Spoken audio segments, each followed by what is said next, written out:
Hi friends, இப்போ நம்ம ரவா கிச்சடி செய்ய போகிறோம். அதுக்கு தேவையான பொருள் பார்த்துடலாம். 1 கப் ரவை, ஒரு சின்ன வெங்காயம் ஒன்று நல்லா பிரியாணிக்கு கட் பண்ணுற மாதிரி கட் பண்ணிக்கோங்க.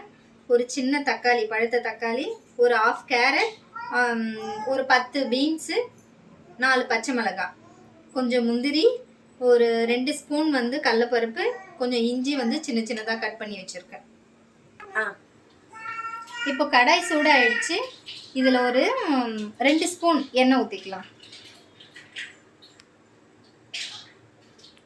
2 ஸ்பூன் எண்ணெய், கொஞ்சம் நெய் போட்டுக்கலாம்.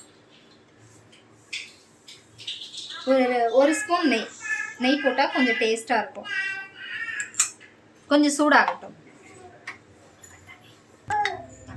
இப்போ எண்ணெய் சூடாயிடுச்சு. கொஞ்சமாக கடுகு,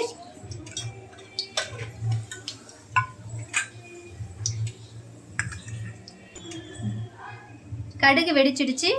இப்போ ஒரு 2 கொத்து கருவேப்பிலை, கடலைப்பருப்பு, முந்திரி,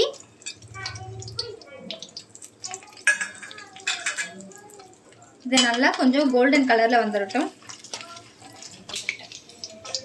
கடலைப்பருப்பு நல்லா பொரிஞ்சிடுச்சு. இப்போ இஞ்சி சேர்த்துக்கலாம்.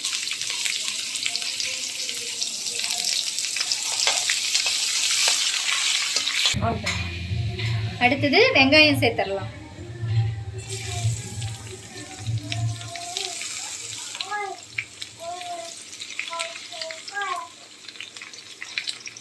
வெங்காயம் ரொம்ப வதங்க தேவையில்லை. கொஞ்சம் லைட்டாக கலர் சேஞ்ச் ஆகி கண்ணாடி பதத்தில் வந்தால் போதும். வெங்காயம் பாருங்கள், கொஞ்சம் கண்ணாடி பதம் வந்துடுச்சு. அடுத்தது பச்சை மிளகாய் சேர்த்துடலாம்.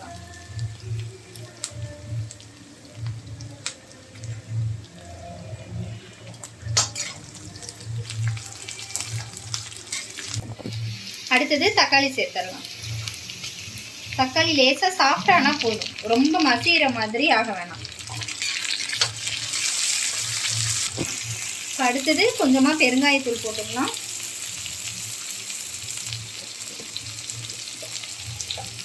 ஒரு 1/4 ஸ்பூன் மஞ்சத்தூள்,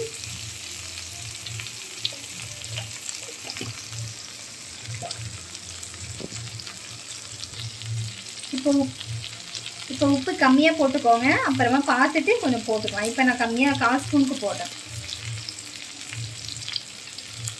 அடுத்தது தக்காளிக்கு லைட்டாக சாஃப்ட் ஆகிடுச்சு பாருங்கள். கொஞ்சம் பீன்ஸ் போட்டுக்கலாம். கட் பண்ணி வச்சு ரொம்ப சின்ன சின்னதாக கட் பண்ணிக்கோங்க, அப்போ தான் கொஞ்சம் சீக்கிரம் வேகும். கேரட் போட்டுக்கலாம்.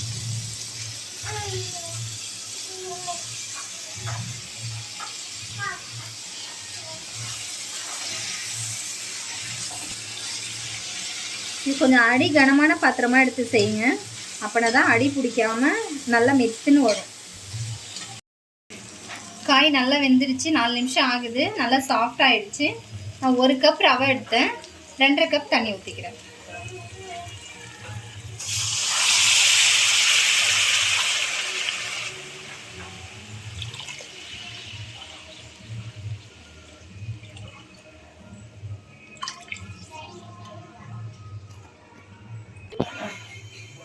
தண்ணி ஊற்றியாச்சு. நல்லா கிண்டி விட்டுக்கோங்க. இப்போ உப்பு இதெல்லாம் கரெக்டாக இருக்கான்னு பார்த்துக்கோங்க. உப்பு கொஞ்சம் தூக்கலாக போடுங்க, அப்படின்னா தான் ரவைலாம் போட்டு ரவை நல்லா வெந்தா பிறகு கரெக்டாக இருக்கும். பாருங்கள், தண்ணி நல்லா கொதிச்சிடுச்சு. இப்போ நம்ம ரவையை இதில் கொட்டிடலாம்.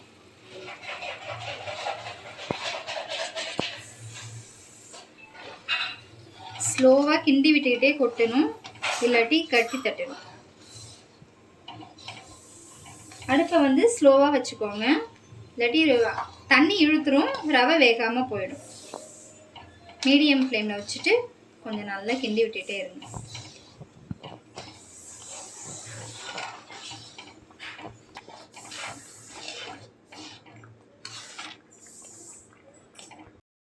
பாருங்கள், தண்ணி நல்லா இழுத்துடுச்சு. ரொம்ப கம்மியான அடுப்பை ரொம்ப சிம்மில் வச்சுருங்க. சிம்மில் வச்சுட்டு மூடி போட்டுருங்க. நல்லா பொறுமையாக வேகட்டும், அப்போனா தான் நல்லா கிச்சடி நல்லா சாஃப்டாக இருக்கும்.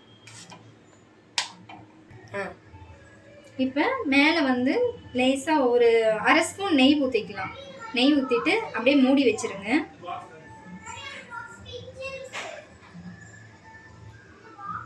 கொஞ்சம் நல்லா சாஃப்டாக இருக்கும், டேஸ்டாகவும் இருக்கும் கிச்சடி சாப்பிட்றதுக்கு நெய் போட்டிங்கன்னா.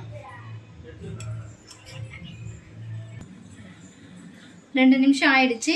கிச்சடிங்க பாருங்கள், அடியே பிடிக்கல, நல்லா ரெடி ஆயிடுச்சு. இப்போ அடுப்பை ஆஃப் பண்ணிடலாம். அடுப்பு ஆஃப் பண்ணிட்டு சர்வ் பண்ண ஆரம்பிச்சிடலாம். ரொம்ப டேஸ்ட்டாக இருக்கும். ட்ரை பண்ணி பார்த்துட்டு கமெண்ட்டில் சொல்லுங்கள்.